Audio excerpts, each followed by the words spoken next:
Dear students, in this video you are going to learn about what happens whenever an AC source is connected to a pure resistor. That is, whenever you are going to pass alternating current through a pure resistor, what happens?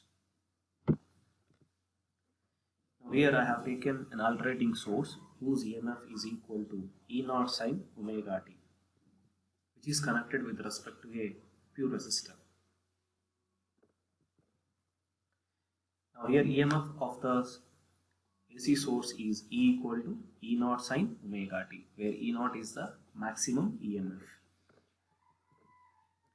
Now we know that using Ohm's law, if I want to find the current passing through the resistor, I equal to E by R.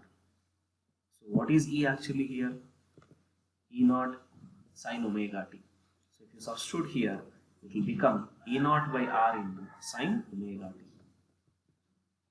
So I equal to I0 sin omega t, where I0 is nothing but E0 by R, and R is equal to E0 by I0. Now here you can see that the EMF is having sin omega t, the current is also having sin omega t. That means both EMF and current are in phase with respect to one another. Means if EMF starts from 0, current will also start from 0. At which point EMF becomes maximum, at the same point current will also become maximum. At which point EMF becomes negative, the current will also become negative at the same point. EMF and current are in same phase. How can we say that both are in same phase? Here also we have sin omega t. For current expression also we have sin omega t. So both are in phase, same phase. The same can be represented by using a phasor diagram. Here you can see that I am taking theta, which is equal to omega t along x-axis, and pi by 2, pi, 3 pi by 2, 2 pi is the angular displacement with which it is going to vary. So from 0 to 2 pi it is one complete cycle.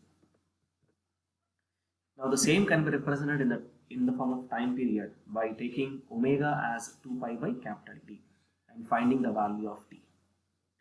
So for pi by 2 it is t by 4, for pi it is t by 2, for 3 pi by 2 it is 3t by 4, and for 2 pi it is t. And the EMF as well as current is taken along y-axis. Now if you substitute the values of omega t as 0 first, both sin 0 is nothing but 0 for EMF as well as current. So both will start from O itself, that is origin itself, 0 itself. Now here you can see both are in phase with respect to one another. As I mentioned earlier, both are having omega t and omega t as the angular displacement. So wherever the EMF is minimum, the current is also minimum at the same point. Where the EMF is maximum, the current is also maximum at the same point. So both are in same phase. The same can be represented with the help of a phasor diagram. What do you mean by phasor diagram? Phasor diagram is a rotating vector. That is x-axis, that is y-axis, that is E0. As both are in same phase, that is current as well as EMF, I0 is also present in the same direction. Now from here, if you move the vector in anti-clockwise direction, for 0, this is 0, this is 90, now this is 180, this is 270, and again this is 360. So this is the way which we are going to represent 360-degree rotation of the vector. Now we can see here, to show the phase relationship between voltage and current in an AC circuit, we use the notation of phasors. So what do you mean by phasor actually? The analysis of an AC circuit is facilitated by the use of a phasor diagram. So whenever you want to analyze the current as well as EMF and the phase relationship between them, we are going to use phasor diagram. What is a phasor actually? A phasor is a vector which rotates about the origin with an angular speed omega as shown in figure. Now here this is the phasor vector actually. Now this vector is rotated in 4 quadrants. Now this is 0, the reference line is taken as 0. From here to here it is 90, from 90 to here it is 180, and from here to here it is 270, and it is 260. So this is for one complete cycle. Right. Now here this is at a particular instant where the EMF is taken as V, which is represented here. So the value of EMF is V at this particular point, which is represented here. Now if you are going to move further and reach this point, this is the maximum EMF, but here again it becomes 0.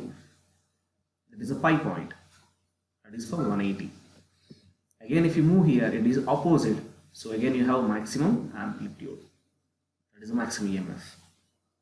Again it comes back to 0 here for 2 pi.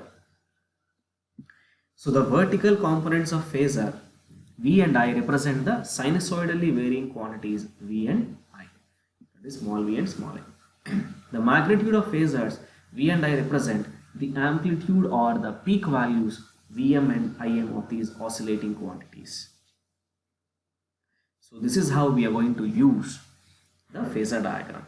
Now you can see here the projection of voltage and current phasors on vertical axis, that is Vm sin omega t and Im sin omega t respectively, represent the value of voltage and current at that instant. It means whenever you take the projection onto y-axis from here to here, it represents the arbitrary value at that particular instant for the voltage and current. Now here, as I mentioned, at this particular angle, this is the voltage.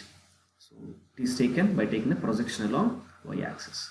Now if you want the current, this is the current, and you can take the projection of current along this axis. Now as both voltage and current are in same phase, both are in the same direction. There is no phase difference between EMF and current whenever you are going to connect an AC circuit with respect to a pure resistor.